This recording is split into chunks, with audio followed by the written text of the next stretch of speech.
This video is brought to you by NordPass. Stick around to hear more about the discount they're providing to the entire Upper Echelon community. Okay, Elden Ring has now released, and I have spent roughly 80 hours in the game so far. It's been multiple sleepless nights, a lot of grinding, and a lot of testing, but I couldn't be happier, and I'm finally able to put some guide content out, like the old days of the channel, for this magnum opus of a product. No beating around the bush, let's just get started. First things first, main story beats. This game is not going to hold your hand. The combination of George R.R. Martin's involvement, the writer for Game of Thrones, and the open world format is going to attract a much larger audience than previous Souls games ever did. And those two things, in tandem with a nearly complete lack of in-game tutorial content, is going to breed frustration in a certain group of players. That's not to say that tutorials don't exist in-game, but much of this game involves player exploration, and there's not going to be a pin-perfect GPS of sorts that guides you to and from every single piece of content or quest objective. Not to worry though, it's pretty simple to explain. First things first, when you enter the world, go to the Church of Ele, or Eli, however you want to say it. Check in at the Site of Grace, rest at it, and wait till nighttime. This matters because a witch-looking NPC will appear and sit on the side, and give you the summoning bell for ashes. More on that later. Many players will either miss this or have already done it, so it's not the biggest tip in the video, but it rolls into the idea that Sites of Grace are critical progression mechanisms. Also, if it doesn't work, maybe try coming back later. I'm not 100% certain. Just go to a Site of Grace, rest till nighttime, travel over there, see if she's there. I'm not sure on the exact time frame or the order in terms of early unlockables, but the church at night has the witch, and she gives you the summoning bell. Next, go north to the gate front. Rest here again, and you will get your mount after a cutscene with some dialogue. I also believe this is the place where you unlock the ability to level up your character, so it's best to come here pretty much right away. Also, directly next to the gate front is a set of ruins with soldier enemies. You need to go in this camp and find the underground entrance. At the end of this underground area, you will find a whetstone knife, which is actually required to slot Ashes of War, which are powerful weapon upgrades later in the game. After that, there are two ways to progress. One I believe is better than the other, unless you are extremely confident in your own abilities. The first and more veteran way to progress is by entering the castle and going through the various different levels until you fight and kill a boss named Margit.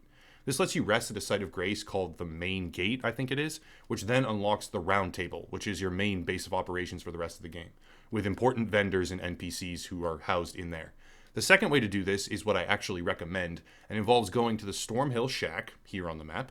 While there, talk to a red-hooded NPC who is sitting on the ground, at least I think she's there. It's been a while since I did this portion, and she will give you a task to deliver some sort of message, but the message comes later. It's not important for this video because it's in the castle and it's a whole different thing. That's how you upgrade your summoning ashes, but that's a different thing.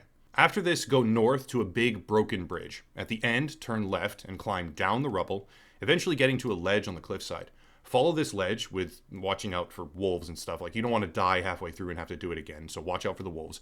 And eventually, you'll come to a Site of Grace called Lake Facing Cliffs, which will unlock the Round Table when you visit and rest at it. Once this is done, or if you defeated Margit, the story boss, you can travel to the Round Table at any point by going to the bottom left of your screen on the map. That's the main hub, the horse, the ability to level up, and the ability to summon, as well as the ability to slot Ashes of War in the first maybe half an hour or so if you're extremely quick.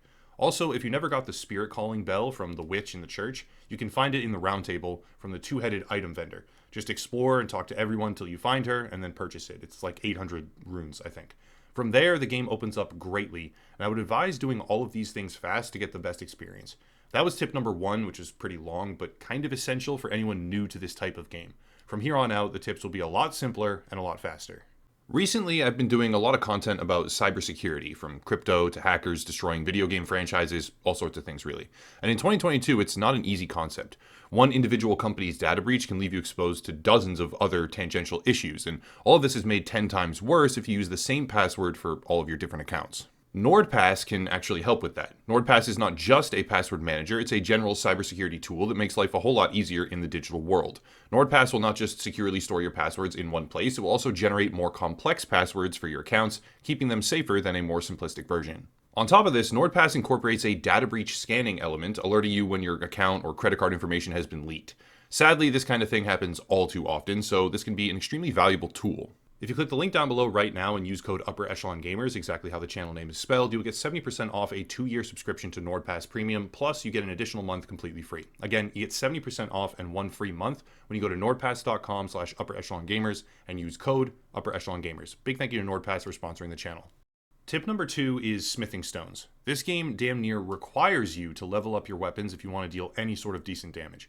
This is done by items called smithing stones, or somber smithing stones for other types, and then using them at a blacksmith like the one in the round table to add stats to the weapon. You can also go to the Church of Ele or Eli if you want. There's an anvil there to level things up. But most new players end up using melee weapons, so I'll focus on regular smithing stones for this particular tip.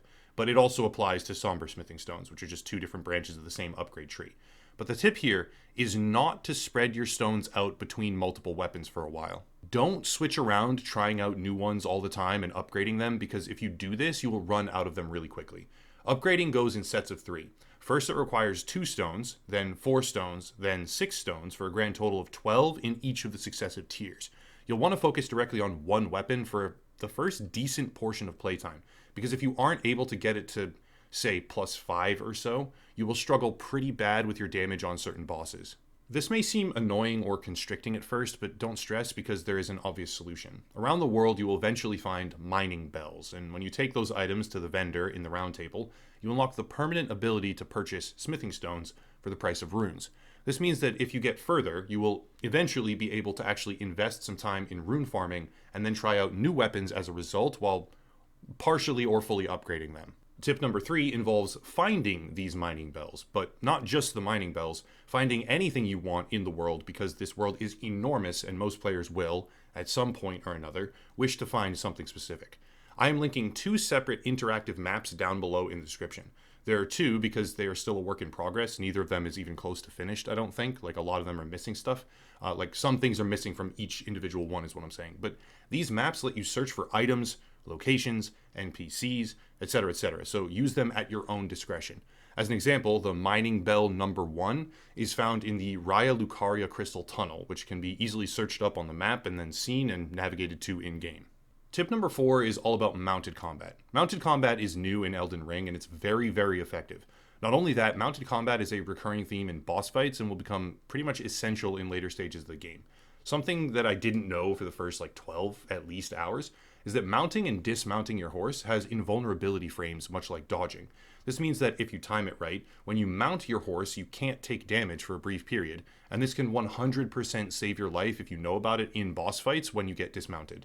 Tip number 5 is also about mounted combat, because another thing some people might not know is that you can hold the heavy attack button with a melee weapon and create a dragging hitbox, a persistent hitbox that ends up lingering for quite a while, and it does massive damage. I was effectively spamming light attacks myself for most of the game because I didn't know this. It was like 20 hours or so that I didn't know this. And it's extremely useful in boss encounters or for mass farming when you do know it. So keep it in mind when using a horse. Holding the heavy attack, it creates a dragging hitbox that can do a lot of damage and kill a lot of enemies. Tip number 6, in a roundabout way, also involves the horse, but this time it's about avoiding stat penalties. Every item in the game has a stat requirement, whether it's dexterity or strength or intelligence, whatever it might be. When you don't have the stats required for a weapon, you can't effectively use it. But if you use 2 hands on a controller, you do this by pressing the Y and right bumper keys at the same time. If you use 2 hands, you can use most weapons effectively, even when they require more stats than you actually have. I don't know precisely how the calculation takes place. It might be that the weapon stats are reduced or that your stats increase. I think it's that your stats increase because your stat effectiveness is going up and you do more damage, etc. But again, I'm not positive on the calculation or the precise mathematical formula here. However, the end result is that you can use items that are outside your abilities if you use both hands. Now, even better, if you are using both hands, thus unlocking the full potential of a better weapon than you have the stats for, and if, while using 2 hands, you mount your horse, you are then mounted using 1 hand in animation form on your horse, but the game still classifies you as using 2 hands. This means that you can wield weapons that are pretty far outside your basic stat point range on horseback effectively, and then use dragging heavy attacks for insane damage. Tip number 7 is all about consumables. This game has a lot of consumables. You should always be looking at what they do and trying to use them in situations where they would be effective, but as you do this, your hotbar fills up pretty fast. Switching between 6 items on the fly in a boss fight while mashing the down arrow is not ideal. And I was dying sometimes because of this, actually a lot of times, in boss encounters, because I would overshoot my healing potion while spamming the button to get back to it frantically, and then I'd have to cycle through again, and then I would die because of it. The solution is really simple. Hold the down arrow, or whatever key you use to flip through consumables, and it will default back to the first item in your equipment panel, which would ideally be the health potions. In a fight, you can cycle, consume, and then hold the down arrow on the directional pad for a controller or whatever hotkey you have to switch them to go right back to number 1, defaulting to your life-saving item, and avoid a significant amount of frustration in the process. This can be done with spells as well, not just consumables, but for healing items, it's a lifesaver, quite literally. Tip number 8 involves enemies. Once in a while, you will see an enemy with glowing orange eyes. I don't have footage of it because I can't seem to find one right now for the purpose of this video, but it does happen. These glowing-eyed enemies drop 5 times the loot if you kill them. I think what the game does, what it actually does, is access the drop pool 5 separate times, because I've gotten 3 or 4 items from them as well in tandem to 5 times the rune drops. So if you see a glowing-eyed enemy of any sort of value, even one you normally wouldn't attack, maybe try, because it's worth 5 times as much for both items and runes. So it's usually worth it to try it out. Tip number 9 is about map fragments. This one is a lot more simple and people may already know, but when you explore new regions, it will remain covered until you find that region's map. Again, a lot of YouTubers are going to cover this. This is going to be in like every single essential tips video, but and it's here too. I'm just rehashing it, but it is important. This might seem daunting, right? Finding the map fragment in the giant region, but maps are found at the base of stone markers, and those markers are visible on your map at all times. There's a little icon, right? It looks like this. So just run to it or ride to it, get the map, and continue exploring. It is helpful to do this when possible at the very start of your time in an area, because then it opens everything and you can actually see what's going on.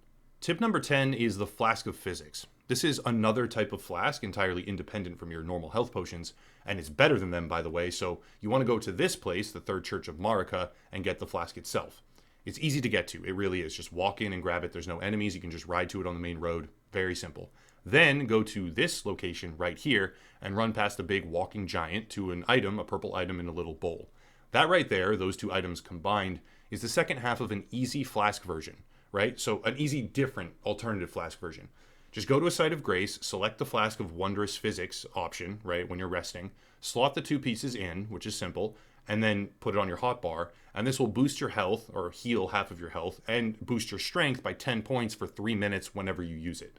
Basically, it's just another stronger alternative that you can use to get you through fights. Those are 10 tips for Elden Ring that will make your experience, hopefully, significantly better. Like I said before, this game has drawn in a ton of new players, brand new players, with its genre adaptation and its writer. But it's a game that requires time investment and effort, like a lot of effort. Hopefully these tips will help newer players, and even some veterans maybe, have a better experience, because some of them I didn't even know till 20 or 30 hours in. I wish I had known, and now that I do, it's a lot more fun, so that's why I made the video. If you want to support, there are links down below. I'm trying to get away from AdSense and go for Patreon or locals, so check those out if you want. There's another YouTuber to check out, a YouTube platform alternative called Odyssey, where all my content can be found for free, and a few more things like merch, social media, etc., but I'll cut it there and stop rambling. As always, thank you all for watching. Let me know in the comments down below if you want to see more guide content for Elden Ring. I'm thinking that this plus maybe a couple more, but probably this is the primary one, and then a review will be all I do, but I'm not sure yet. But anyways, have a nice night.